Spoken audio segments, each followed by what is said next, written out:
जिस तरह से कोरोना काल में आपने देखा कि सारे जो लोग हैं वो रास्ते पे उतर करके काम कर रहे थे, जो भी प्रतिनिधि थे वो काम कर रहे थे, बट उसमें से कुछ ऐसे लोग थे जिन्होंने मिसाल साबित किया है।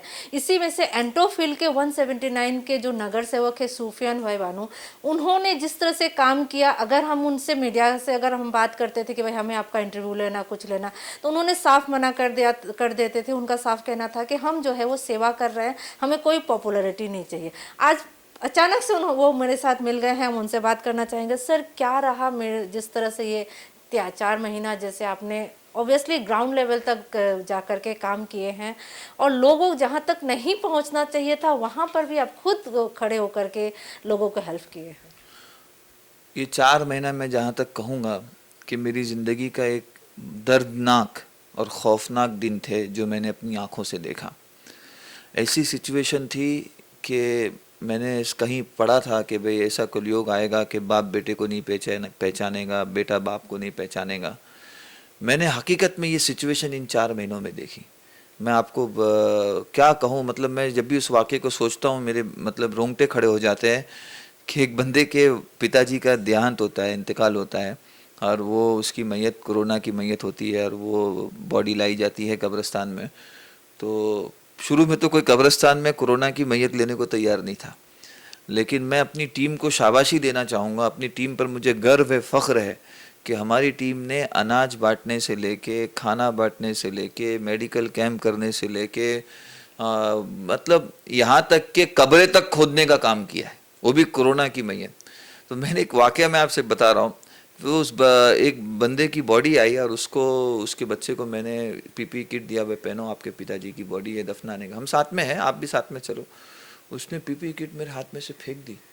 बोले मैं जाऊँगा, बोले सुफियान भाई मैं जाऊँगा। फिर मैंने, अरे तुम्हारा बाप है, कब्र तक तो साथ में चलो। तो आप यकीन करेंगे, वो थोड़ी दूर गया, गाड़ी चालू करके उसकी बाप की मैयत पड़ी हुई छोड़ के भाग गया। यानी मैं ये वाकया इसलिए बता रहा हूँ कि कोरोना ने हमको इंसान की इंसानियत और सच्चाई का मतलब जो एक खौफनाक पहलू है वो हमने देखा। कैसे लोग, यानी बड़े बड़े लोगों को हमने देखा कि जो बांटने वाले हाथ थे आज वो मांगने वाले हाथ हो गए। कुदरत का एक छोटा सा झटका आया।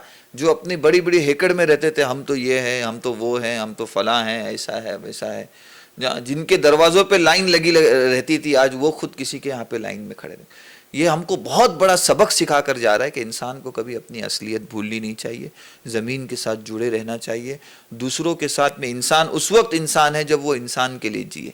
जब वो खुद के लिए जिए तो वो इंसान नहीं रहता। खुद के लिए तो जानवर भी जी लेते हैं, समझे। तो ये बहुत बड़ा सबक है जो कोरोना हमको सिखा कर जा रहा है। सर जी, जिस तरह से देखा गया है कि आप मीडिया से पूरी तरह से दूर रहे हैं, क्या वजह? नहीं, मीडिया से दूर रहे ऐसी बात नहीं है। सोशल मीडिया के माध्यम से हम लोग पूरी तरीके से चलते रहे, हाँ, लेकिन मीडिया से हम लोग इसलिए ख़ास तौर पर दूर रहे कि कुछ चीज़ें ऐसी होती है वो अकाउंटेबिलिटी के दर्जे में होती है। तो जो जिस दर्जे की होती है हमको उस दर्जे में लेकर उसको काम करना होता है।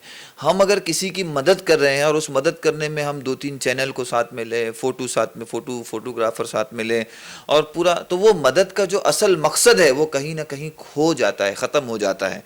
हाँ, कुछ चीज़ें ऐसी है जो कि हम राजनीतिक जीवन जीते हैं तो राजनीति में हमारी अकाउंटेबिलिटी होती है, हमारा हिसाब किताब होता है। तो उस हैसियत से कुछ चीज़ें हमको सोशल मीडिया के माध्यम से एज अ प्रूफ देनी पड़ती है। वो भी हमने कोशिश की कि बहुत, जहाँ हमने 1000 को बांटा तो 2-4 फोटो ही हमने, वो भी अच्छा, जिसका फोटो भी लिया उससे हमने पहले उसकी सहमति ली, भाई आपका फोटो ले रहे हैं, आपके इस चीज़ से राज़ी हो? तो उन्होंने कहा हम राज़ी है, आप मेरा फोटो ले सकते हैं। तो भी हमने उनका फोटो लेके उनका चेहरा ब्लर करके डाला, उनका चेहरा ब्लर किया ताकि वो, तो ये मीडिया से दूरी का जो बुनियादी मकसद है वो मीडिया से किसी किस्म का बैर नहीं था, बल्कि ये था कि भाई हम नहीं चाहते थे कि जो काम हम वो कर रहे हैं वो किसी की शर्मिंदगी का सबब बने, रुसवाई का सबब बने, क्योंकि ये एक मदद थी और मदद ढिंडोरा पीट के नहीं की जाती।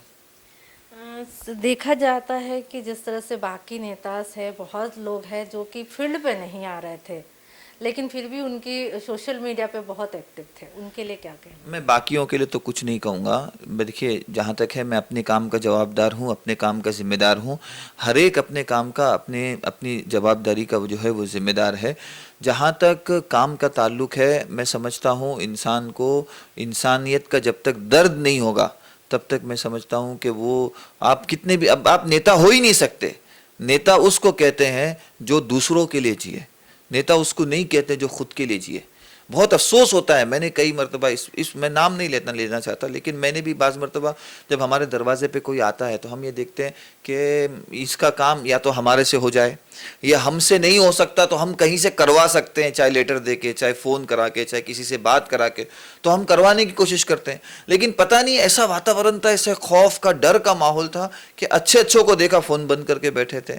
अब एक माले से नीचे नहीं उतरे 2 महीना 3 महीना, तो स्थिति है, उनका ईमान, उनका जो वो है वो उनका अपने साथ। मैं अपने काम के लिए रिस्पॉन्सिबल हूँ, जवाबदार हूँ। दूसरे की टिप्पणी करना, मैं समझता हूँ अभी मेरी उतना वो लेवल नहीं आया है कि मैं दूसरों पे उंगलियां उठाऊं। मेरा सीखने का इस वक्त जो है वो मरहला चल रहा है। अभी तो खैर बहुत जिस तरह से पहले कोरोना को लेकर के एंट्रोफिल पूरा हॉटस्पॉट बना हुआ था, अभी स्थिति क्या है? अभी ऐसा है कि पिछले 28 दिनों से मेरे वार्ड में सिंगल केस नहीं आया है, बल्कि मेरा वार्ड वो वार्ड था जो पिछले, जब कोरोना जब पीक पे था, तो तकरीबन 1 महीने तक कोई दिन ऐसा नहीं गया जिसके अंदर हमारे वार्ड में केस नहीं आया हो। रोजाना 2 केस 3 केस, रोजाना शाम में वार्ड ऑफिस से लिस्ट आती थी तो मैं देखता था मेरे वार्ड के 4 केस 5 केस, कभी 10 केस 15 केस, इस तरीके से हुआ करते थे। लेकिन पिछले 28 दिन गुजर गए, हमारे वार्ड में एक भी केस रजिस्टर नहीं हुआ। ये कामयाबी सिर्फ मेरी अकेले की नहीं है, ये कामयाबी पूरे वार्ड के रहवासियों की है, उस टीम की है जिस टीम ने ज़मीनी स्तर से मेहनत की। 15 काम हमने, मैं स्पेशली गिनाना चाहूँगा जो कोरोना की महामारी में हमने किए, कि जब सबसे पहले कोरोना पीक पर गया तो मैंने इस चीज़ की फिक्र की कि क्वारंटाइन सेंटर कहीं ना कहीं बनना चाहिए। मैं इसके लिए जो मुंबई के पालक मंत्री असलम शेख साहब का बहुत धन्यवाद करता हूँ। मैंने उनसे बात की, उन्होंने पर्सनली इसके अंदर जो है इंटरेस्ट लिया, और आप यकीन करेंगे एफ नॉर्थ में, बाकी वार्ड का मुझे नहीं पता, लेकिन एफ नॉर्थ में मेरा पहला वार्ड था जिसके अंदर 960 बेड का क्वारंटाइन सेंटर हमने बनवाया। और ना सिर्फ 960 बेड का क्वारंटाइन सेंटर, बल्कि उसके अंदर कोरोना टेस्टिंग बूथ, जो सबसे पहले मुंबई में अगर किसी जगह पे आया तो हमारे क्वारंटाइन सेंटर के अंदर हमारे इधर आया। तो ये बहुत बड़ी हमारा पहला काम था जो हमने अपनी इस स्थिति पे किया। तकरीबन 52 मेडिकल स्क्रीनिंग कैंप किए गए, गली गली के अंदर जाके लोगों को स्क्रीनिंग करके, डिटेक्ट करके, क्योंकि कोरोना का ये है कि भाई आप डिटेक्ट करो, ट्रेस करो, फिर उसको क्वारंटाइन करो, समझे। तो यही चीज़ को लेकर हमने इस प्रोसेस को हमने अपनाया। 52 के आसपास जो है हमने मेडिकल कैंप किए, स्क्रीनिंग कैंप। हमने थर्मामीटर जो आते हैं वो प्राइवेट सोसाइटियों को जो है टेम्परेचर थर्मामीटर दिए, ऑक्सीजन लेवल चेक करने के लिए ऑक्सीमीटर दिया, कि आप अपनी प्राइवेट सोसाइटी के अंदर आपकी सोसाइटी की क्या कंडीशन है, आप लोग एक एक व्यक्ति को चेक करो और हमें हर महीना रिपोर्ट करें, हर हफ्ता आप हमको रिपोर्ट करें। इसी तरीके से सैनिटाइजेशन के लिए हमने अपनी खुद की बीएमसी पर हम निर्भर नहीं रहे, अपनी खुद की हमने 20 मशीनें हमने खरीदी और जिसके ज़रिए से सैनिटाइजेशन की एक टीम बनाई हमने। और बीएमसी का जो सैनिटाइजेशन का सिस्टम था, उसके अलावा 25,000 लीटर हमने पूना से खुद का सैनिटाइजेशन का एक ट्रक भर के मंगवाया, और वो अपने पैसे से ट्रक मंगवा के पूरा वार्ड हमने सैनिटाइज किया।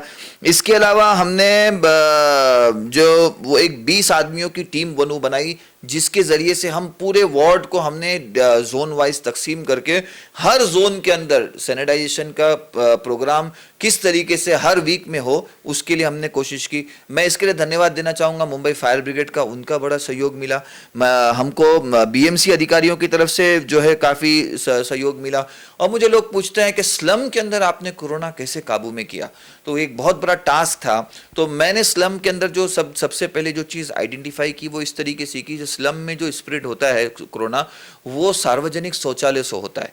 तो हमने शुरू में ये किया कि सार्वजनिक शौचालय को जो है आप कहीं ना कहीं उसको दिन में एक बार सैनिटाइजेशन करें। फिर वो बढ़ते बढ़ते बढ़ते बढ़ते हमने उनको दिन में 6 बार सैनिटाइजेशन करने का, यानी हर सार्वजनिक शौचालय को हमने एक मशीन लेके दे दी कि आप हर 3 घंटे के अंदर अपना शौचालय सैनिटाइजेशन करो।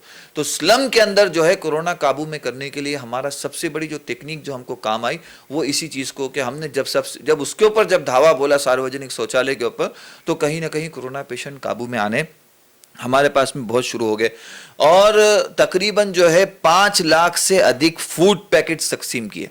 डेली हमारा जो है एवरेज होता था वो 4,000, 5,000, 6,000 इस तरीके का 3 महीने तक फूड पैकेट्स हमारे आए। कुछ महानगर पालिका से आए, कुछ जो है हमारे कुछ मित्रों के ज़रिए से आए, कुछ वनु फाउंडेशन के ज़रिए से आए। जो जहाँ दे दे दिला दे या दिलाने वाले का पता बता दे वाला हिसाब काम करते हुए हमने जहाँ से लोगों की सुविधा के लिए कोई चीज़ खड़ी कर सकते थे खड़ी करने की कोशिश की।